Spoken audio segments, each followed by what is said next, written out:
Press release ಮಾಡಿರೋದು ನಮಗೂ ಅದಕ್ಕೂ ಸಂಬಂಧ ಇಲ್ಲ. Where is the question of visa preparation money? ಅವ್ರು ಹೇಳ್ತಾರೆ ಅಂತ ನೀನು ಕೇಳ್ಬಿಡ್ತೀಯಾ? ನೀನು ಹೆಣ್ಣಾಗುವಂತಂದ್ರೆ ಆಗ್ಬಿಡ್ತೀಯಾ?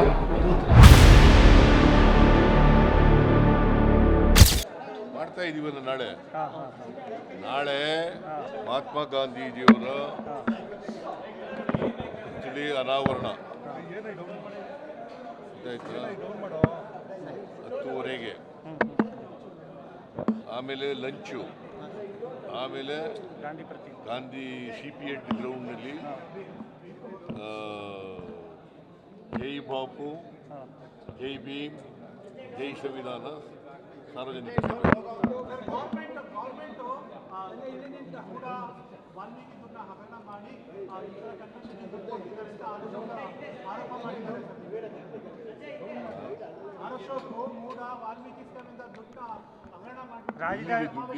ರಾಜ್ಯದ ತೆರಿಗೆ ಹಣದಿಂದ ಬೆಳಗಾವಿ ಸಮಾವೇಶ ಮಾಡ್ತಾರೆ. ನೀವು ಸ್ವಲ್ಪ ಕೇಳೋಕೆ ಮುಂಚಿತವಾಗಿ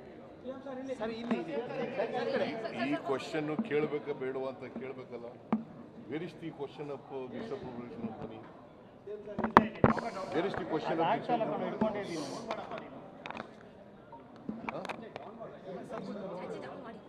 wear is the question of visa preparation of money? ಅವ್ರು ಹೇಳೋದು ಬೇಡ, ನೀನು ಹೇಳಯ್ಯ. ಅವ್ರು ಹೇಳ್ತಾರೆ ಅಂತ ನೀನು ಕೇಳ್ಬಿಡ್ತೀಯ? ನೀನು ಹೆಣ್ಣಾಗುವಂತಂದ್ರೆ ಆಗ್ಬಿಡ್ತೀಯ? ಸರ್, ಕಲಬುರಗಿನಲ್ಲಿ ಕಾರ್ಮಿಕರ ಮೇಲೆ ಹಲ್ಲೆ ಆಗಿದೆ ಸರ್. ಕಲಬುರಗಿನಲ್ಲಿ ವಿಜಯಪುರದಲ್ಲಿ ಕಾರ್ಮಿಕರ ಮೇಲೆ ಹಲ್ಲೆ ಆಗಿದೆ ಸರ್. ತುಂಬಾ ಹೊಡೆದಿದ್ದಾರೆ, 3 ಜನಕ್ಕೆ ಹೊಡೆದಿದ್ದಾರೆ ಸರ್. ಇಟಂಗಿ ಹಟ್ಟಿನವರು ಮಾಲೀಕರು ಹೊಡೆದಿದ್ದಾರೆ ಸರ್. ತುಂಬಾ ಕೆಟ್ಟದಾಗಿ ಅವ್ರ ಮೇಲೆ ಕ್ರಮ ತಗೋತೀವಿ. ಯಾರೇ ತಪ್ಪು ಮಾಡಿದ್ರು ಕೂಡ ಅವ್ರನ್ನ ಯಾರನ್ನೂ ಸ್ಪೇರ್ ಮಾಡಲ್ಲ.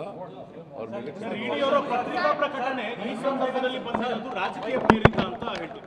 ಇಡಿರವರ ಪತ್ರಿಕಾ ಪ್ರಕಟಣೆ ಇಡಿರವರು ಪ್ರೆಸ್ ರಿಲೀಸು ಇದುವರೆಗೂ ಮಾಡಿಲ್ಲ, ಈ ಟೈಮಲ್ಲೇ ಬೇಕು ಅಂತ ಮಾಡಿದ್ದಾರೆ ಅನ್ನೋದು ಒಂದು ಆರೋಪ ಸರ್. ಇಡಿ ಅವರು ಯಾರು ಮಾಡಿದ್ದಾರೆ? ಇಡಿ ಅವರು ಪ್ರೆಸ್ ರಿಲೀಸ್ ಮಾಡಿರೋದಕ್ಕೂ ನನಗೂ ಸಂಬಂಧ ಇಲ್ಲ. ಗೊತ್ತಾಯ್ತಾ? ಹೇಳಪ್ಪ, ಇಲ್ಲಿ ಸಂಬಂಧ ಇಲ್ಲ. ಅವರು ರಾಜಕೀಯವಾಗಿ ಉದ್ದೇಶಪೂರ್ವಕವಾಗಿ ಮಾಡ್ತಾ ಇದ್ದಾರೆ, ಅನಗತ್ಯವಾಗಿ ಮಾಡ್ತಾ ಇದ್ದಾರೆ. 50-50ನಲ್ಲಿ ಸೈಟ್ ತಗೊಂಡಿದ್ದಾರೆ, ಅದನ್ನು ಮುಟ್ಕೋಲು ಹಾಕೊಂಡಿದ್ದೀವಿ ಅಂತ ಹೇಳಿರೋದು. ಅವ್ರು ಯಾರು? ನನಗೂ ಅವ್ರಿಗೂ ನಮಗೂ ಅದಕ್ಕೂ ಸಂಬಂಧ ಇಲ್ಲ. ಅನಗತ್ಯವಾಗಿ BJPಯವರು ಬೇಕು ಅಂತೇಳಿ ಅದನ್ನು ರಿಲೀಸ್ ಮಾಡಿದ್ದಾರೆ.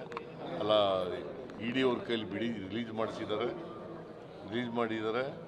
ಅದು ರಾಜಕೀಯ ಪ್ರೇರಿತವಾದದ್ದು.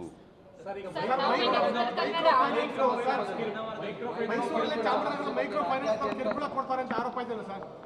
ಮೈಸೂರಲ್ಲಿ ಚಾಮರಾಜನಗರ ಮೈಕ್ರೋ ಫೈನಾನ್ಸ್ ಅವರು ಕಿರುಕುಳ ಕೊಡ್ತಾರೆ, ತುಂಬಾ ಜನ ಓಡ್ಬಿಡ್ತಾರೆ. ಅವ್ರ ಮೇಲೆ ಕಾನೂನು ರೀತಿಯ ಕ್ರಮ ತಗೋತೀವಿ. ಯಾರೇ ಕಿರುಕುಳ ಕೊಟ್ಟರು ಕೂಡ ಮೈಕ್ರೋ ಫೈನಾನ್ಸ್ನವರು ಕಿರುಕುಳ ಕೊಟ್ಟರೆ ಅವ್ರ ಮೇಲೆ ಕ್ರಮ ತಗೊಳ್ತೀವಿ.